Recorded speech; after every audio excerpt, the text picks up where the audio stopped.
আন্তর্জাতিক অপরাধ ট্রাইব্যুনালের নির্দেশনা নিয়ে আরো আলোচনা করতে আমাদের সঙ্গে এই মুহূর্তে যোগ দিচ্ছেন আন্তর্জাতিক অপরাধ ট্রাইব্যুনালের প্রসিকিউটর বি এম সুলতান মাহমুদ। জনাব সুলতান মাহমুদ, আপনাকে স্বাগত জানাচ্ছি বিরতিহীন সংবাদ দুপুরে।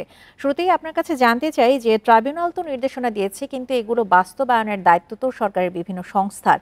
সেটি বাস্তবায়ন কিভাবে করা যাবে? জি, আপনারা জানেন সাবেক প্রধানমন্ত্রী শেখ হাসিনা তিনি 5ই আগস্টের পর থেকে দেশ ত্যাগের পর থেকে বিভিন্ন বিদ্বেষমূলক বক্তব্য দিয়ে আসছেন, যেগুলো ইতিমধ্যে ভাইরাল হয়েছে বিভিন্ন সোশ্যাল মিডিয়ায়।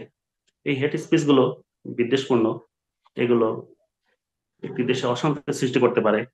আমরা এই বক্তব্যগুলো যেগুলো ইতিমধ্যে ভাইরাল হয়েছে সেগুলো রিমুভ করার জন্য এবং ভবিষ্যতে যাতে এগুলো প্রচার না হয় সেজন্য আমরা সরকারের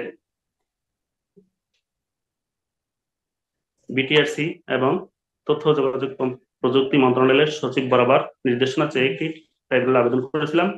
ট্রাইব্যুনাল অ্যাক্টের সেকশন 23A এবং 23B সংশোধিত আইনের ট্রাইব্যুনাল আমাদের সে আবেদন মঞ্জুর করেছেন এবং ইতিমধ্যে যেগুলো ভাইরাল হয়েছেন সেগুলো রিমুভ করতে বলেছেন এবং ভবিষ্যতে যেগুলো সম্প্রচার না হয় সে ব্যবস্থা নিতে নির্দেশ দিয়েছেন। আপনার কাছে আরেকটি বিষয়ে জানতে চাই সুলতান মাহমুদ। বিটিআরসি কে যেমনটি আপনি বলছিলেন যে নির্দেশনা এগুলো সরিয়ে ফেলার কথা বলা হয়েছে, সামাজিক যোগাযোগ মাধ্যম থেকে এই বক্তব্যগুলো যদি সরাতে বলা হয় তাহলে এটি আসলে কতটা সহজ হবে? যদি প্রশ্নটা বুঝতে পারলাম না, একটু বলবেন।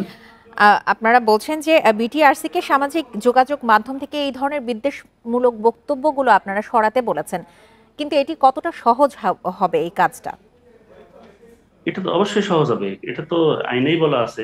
বিটিআরসির এখানে আইনেই বলা আছে যদি কোনো বক্তব্য ফ্রিডম অফ স্পিচ আছে কিন্তু সেটা যদি ম্যালিসিয়াস হয়ে থাকে, হেট স্পিচ বিদ্বেষপূর্ণ হয়ে থাকে, তাহলে এটা অপারেশন করতে পারবে। সেটা আপনার বিটিআরসির আইনেই বলা আছে এবং আমাদের সংবিধানের আর্টিকেল 39 সেখানেও বলা আছে। So there be no bar to remove the malicious speech. এটা বি এম আইনেই কভার। সুলতান মাহমুদ, আপনাকে অসংখ্য ধন্যবাদ আমাদেরকে সময় দেওয়ার জন্য।